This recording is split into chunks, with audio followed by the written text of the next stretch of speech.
Welcome back to my channel. Today I'm sharing 10 makeup tips I wish I knew when I was a beginner.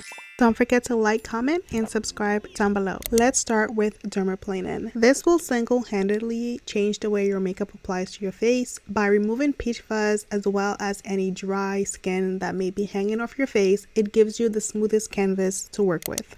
If I were to go to makeup gel in the past, it would be for not applying moisturizer under my makeup. I used to start my makeup with the most dry, crusty base ever, and it is such a difference when your face is actually moisturized. Like, I used to think that since I had oily combo skin, I should not use a moisturizer, but that is the absolute opposite of the truth.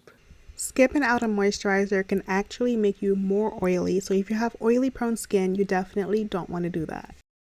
Let's get into these brows. So brows are definitely what frame and shape your face. I love using a brow gel. This is something that I've incorporated more recently in the past few years. It just helps hold your brows in place all day, especially if you have stubborn brow hairs that like to do whatever they want. This will just help secure them, make sure they stay where you place them. It also makes filling in your brows a lot quicker and easier. So as I go in with my pencil, I have less areas to fill in. I kind of already have my shape mapped out, and it just makes the process so much easier than when I do not use a brow gel.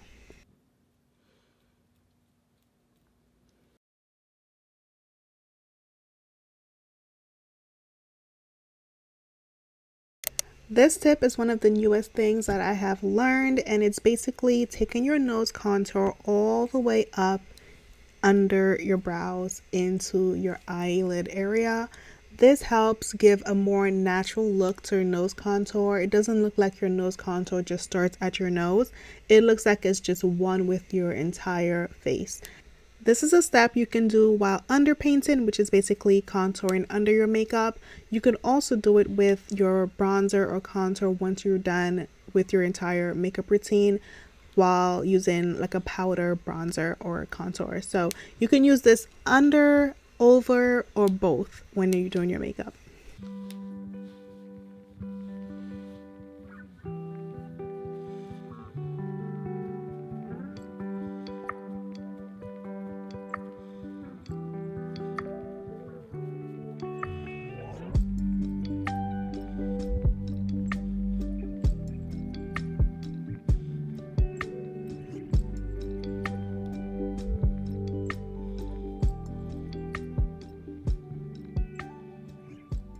I had to split this into two parts because it just would make sense that way, but applying 2 layers of blush has definitely changed the game for me. Blush is the first thing to fall off your face when you do your makeup, so using a combo of liquid or cream and powder blush definitely helps elongate the time of wear for blush. So this is more of a tool than it is a tip, but I got this off Amazon after seeing it on TikTok, and this little triangle definitely changes the game for me. This is a triangle puff that you can apply your powder with under your eye. It helps with placement and also the way your setting powder just lays under your eye, and it's 10 out of 10.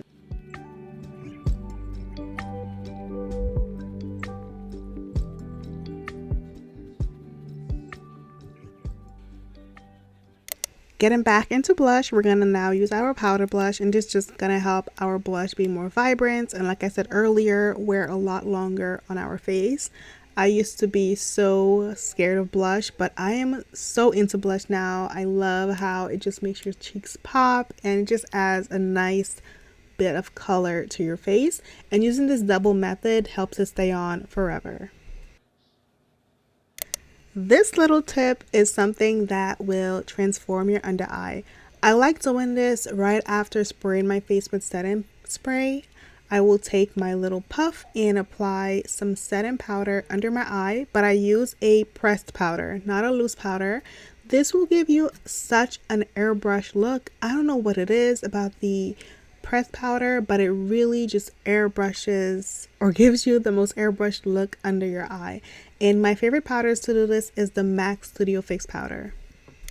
These 2 next steps were so scary to me when I first started doing my makeup. but they will change the way your eye makeup looks forever. It will look like a professional did your makeup every time. So you want to smoke out your lower lash line using a warm to deep brown tone, sometimes even black, but warm to deep I would say for a beginner, and use a nice small fluffy brush to do so. You just want to go back and forth very gently because it's a very delicate area and you don't want to poke yourself in the eye. And adding that warmth under your eye just brings your whole eye look together. It makes it look very sultry, even a little sexy. Like, it looks really, really nice. And the darker you go, the more sultry it will be. Once you do that, you want to take a black or dark brown liner, honestly any liner of your choice, and then add it to your waterline. The color you choose will give you different looks. So if you want it to be more closed in, you can use a black like I'm doing. If you want a wider eye look, you can use a cream or a white pencil. And usually I apply mascara and hit the bottom lashes with the mascara to help darken the waterline even more. So just give a little bit more of a sultry look. I think the sultry look definitely helps your makeup look more like professional. This really closes your eyes, so open them back up. We're going to do the next tip, which is taking a champagne or a lighter tone eyeshadow and applying that to the inner portion of your eye. So if you use a darker liner, it closes up your eye, it makes them look a little smaller, and adding that lighter color in the inner corner will open your eyes back up and just make it look like you're kind of doe-eyed but still mysterious. I love doing this. It's one of my favorite things to do. I just love the way it looks. Okay, so these are the tips that will definitely change the way your makeup looks. I wish I knew all these tips when I first started doing my makeup, but I'm happy to know them now and I'm happy to share them with you. Hope you enjoyed this video. I'll see you in my next one.